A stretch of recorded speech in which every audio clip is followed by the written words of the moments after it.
the schoolboy. I love to rise in the summer morn, when the birds sing on every tree.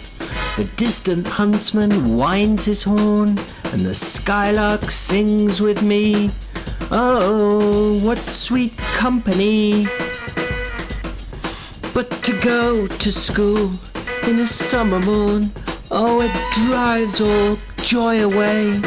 Under a cruel eye outworn, the little ones spend the day in sighing and dismay.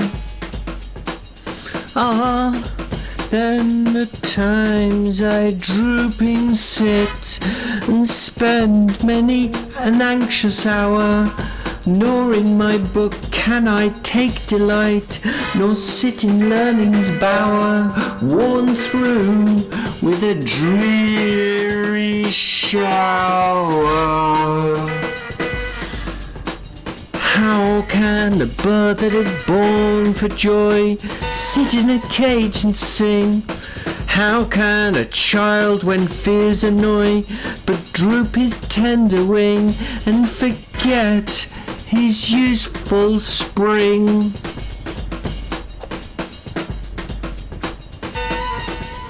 Oh, father and mother, if buds are nipped and blossoms blown away, and if the tender plants are stripped of their joy in the springing day by sorrow and care's dismay, how shall the summer arise in joy, or the summer fruits appear?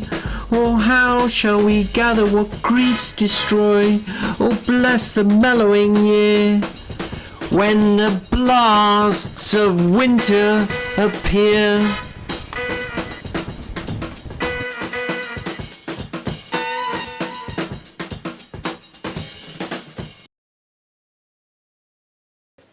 So this poem was transferred from Innocence to Experience in later copies, so it's interesting he put it initially in the Innocence, but I suppose it could go both the sort of aspects in the first verse that's full of innocence. This schoolboy loves to rise in the summer morn, he listens to the birds singing in the trees, he likes the huntsman blowing on his horn and the skylark singing to him. Reminds you quite a bit of the Echoing Green, doesn't it? And we have those powerful rhymes, simple rhymes, morn and horn, tree, me and company, to emphasise the sense of joy.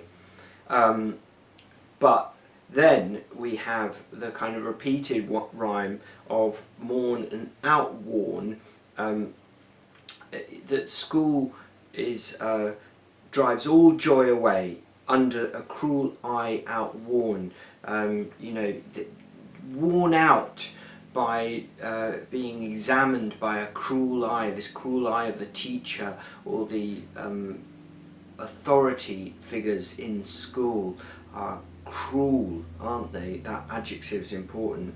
And the little ones are imprisoned in this place, aren't they? They're in sighing and dismay, and the schoolboy has all sort of energy knocked out of him. He's drooping sits and spends many an anxious hour, and he can't even take delight in books, things that he perhaps had taken delight in before, nor sit in learning's bower. The metaphor there of learning should be like a bower or a place full of flowers, a kind of a beautiful sort of garden-like place, but it's not. It's worn through with dreary shower. The metaphor there is that it's like this dreary, miserable shower of rain, of information. And then he asks this question, how can a bird that's born for joy sit in a cage and sing? And so here we've got the mind-forged manacles, haven't we, that we've seen in London. The idea that the child is being imprisoned like a bird in a cage. And the repetition of droop here, he's drooping, all the energy is being sapped out of him, and he's again we have a kind of metaphor that we've seen a few times in the Songs of Innocence Experience, the idea of blossoms, and these blossoms are blown away.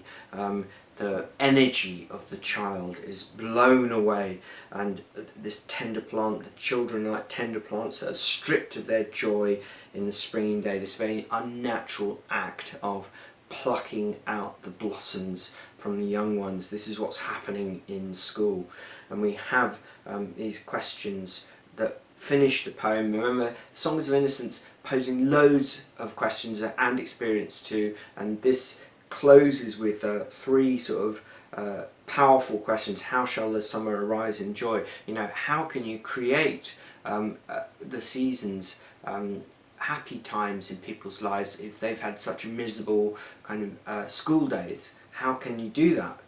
How can you have the fruits of summer if you haven't planted them properly? If you've stripped everything away, you're just going to get misery, aren't you? And we've got this idea of man handing misery on to man here, haven't we? We've got a world that generates misery. Or bless the mellowing year when the blasts of winter appear. You know, how are we going to cope with winter, the old age? How are you going to cope with your old age if you've never learnt to have joy, and in fact you've had the reverse, you've had all of the joy stripped out of you?